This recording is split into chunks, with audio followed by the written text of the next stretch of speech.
You talk about misunderstanding escalation management. What was a common misunderstanding of Russian escalation management that like people got wrong and now we're learning from that and that could be then applied to China potentially? Well, I think the first thing we got wrong was deterrence. The president kind of famously said, "Hey, look, deterrence failed." Right? He's talking after February 24th.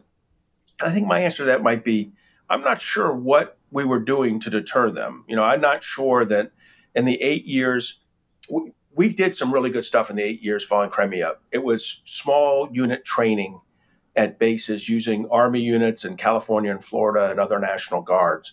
And we did a great job training Ukrainian military at unit level training. And the California National Guard with F-16s did some great training with the Ukrainian Air Force. But in terms of like providing them the kinetic weapons they needed, I mean, very famously, the Obama administration just refused to transfer these things with 2014 or 2016. And then under the Trump administration, for a variety of good and bad reasons, they were very slow to get this going. They eventually did authorize the delivery of kinetic weapons like javelins to Ukraine, but not in the kind of numbers that were necessary. And the Biden administration did not do enough in their first 15 months in office. So that kind of collective 7.5 years of not doing enough to deliver the effective weapons meant that we didn't really test deterrence theory in Ukraine. Now, flipping this into Taiwan, I think the lesson is we have to put our cards on the table left of boom. We have to make the investments in Taiwan's self-defense capability and I mentioned a bunch that we can do in our military response. So in Taiwan's self-defense capability, they're spending about 2.4% of GDP on defense right now. And that's come up a little bit. It was down around 2%, but with some big purchases they've added in kind of what we would call supplementals to get their percentage up to about 2.4%. And I think it'll sit above 2.5% for the next few years. That's very good for a democracy, but it's not enough for a beleaguered democracy, one under incredible threat from an authoritarian regime. If you think about a similar case, Israel, under threat from authoritarian regimes around it, they're spending upwards of 5 or 6%. We spend, above around 3.5%. I think Taiwan has to be brought up a little bit. Now, part of it can also be, much like we help Israel for that, to get to that number, we can help Taiwan. And so I support, I've been pushing hard and I support the multiple bills that are out there, the legislative texts that are out there pushing for some kind of security assistance grant program to Taiwan, probably $2 to $3 billion a year, which is, which while a small number in our size of defense budget of $770 plus billion, would make a big difference in Taiwan, where their 2.5%, ends up being about $16 billion. So if we could give $2 to $3 billion a year, we should predicate it on, first and foremost, they have to keep up their spending at 2.5% or higher. And second, that they have to buy the right weaponry. You need to buy counter-intervention weapons of this, and they have to be bought from the United States using our money like this, and that's pretty typical. But do those things, and we'll help you with this. And then they do need to fully embrace counter-intervention strategy and not worry as much about the typical tools of an Army or Navy or Air Force, but buy the things they need to thwart Chinese aggression. And they need to get better at joint, and they need to do better exercising. Final thing I'll tell you, this is extremely frustrating. When we fight alongside the UK, R2 plus the UK 2 equals 5. We actually enable or enhance each other. There's a spectrum of cooperation that goes from deconfliction to synchronization. Deconfliction is what you do with your lowest level partner. And by the way, that's where Taiwan is right now, which is you go left, I'm going right, and do not go right or fire into right. Then there's kind of a level that's like coordinated, which says you go left at 12 o'clock, I'll go right at 12 o'clock as well, and we'll pressure the adversary. But again, don't get near me.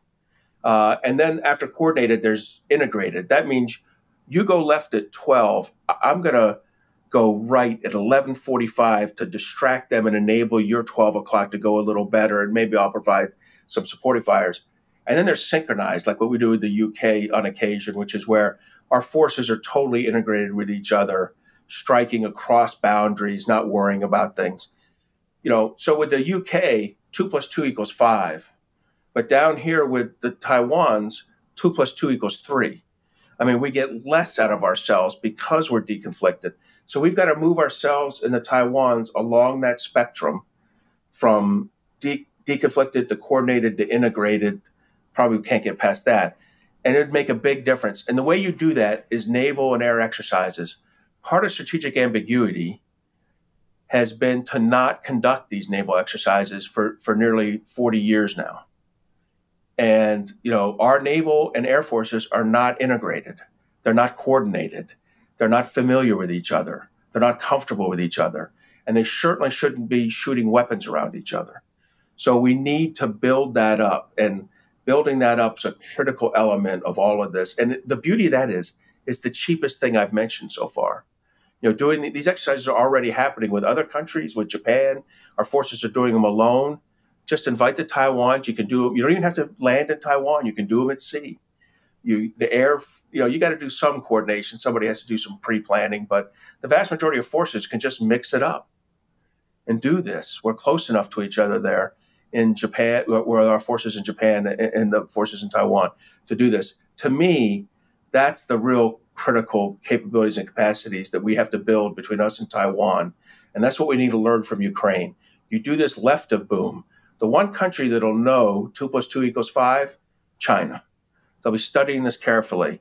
And that's how you deter them. When they determine that 2 + 2 = 5, it's going to give them a deep pause, because the one thing they hate more than an independent Taiwan is a failed effort to integrate Taiwan. And so they won't want to attack if they think that we've built this kind of real credible, capable power. Well, the problem with left of boom is that in China, they read from right to left. Think about it. They don't anymore. Not in mainland China. True. Moving on. Well, actually, I had a question about the inviting Taiwan on joint military exercises. Have we not done that purely for political reasons? Is it because we're afraid that this is going to antagonize the CCP? And does the resistance also come on the part of Taiwan? So you're right. We have, for political reasons, not invited Taiwan, and that's part of strategic ambiguity, and I think that needs to end. And I think Taiwan would come along. I'm confident they would. Well, I remember when we were in Taiwan in January of 2020 to cover the elections there, and we interviewed Wang Dingyu. Remember the MP from, was it Tainan? Tainan. Yeah. And he specifically, in his interview with us, talked about how he wanted Taiwan to be invited to RIMPAC. Yeah. Yeah. So let me address that, because I get that all the time. Well, we can invite them to RIMPAC. RIMPAC is a lowest common denominator exercise. You got 24, 26 countries there. RIMPAC doesn't do it for me. And plus, you introduce the politics of 23 other countries. If I were us, I would just say we're doing a U.S. Taiwan Air X1, air exercise number 1, in June of 2022, and the area in the airspace in between Okinawa and Taiwan, and then I do a maritime exercise there. I do a couple each like that, and then I do a combined air maritime exercise together. And then the one country I'd invite in is Japan. I begin to integrate them into it. But after we get it working and safe and secure, have the right rules and cryptography, the crypto gear running and all that properly, and understand how to communicate safely, get that going, then you bring the Japanese in. RIMPAC would have, I think, some political bang to it.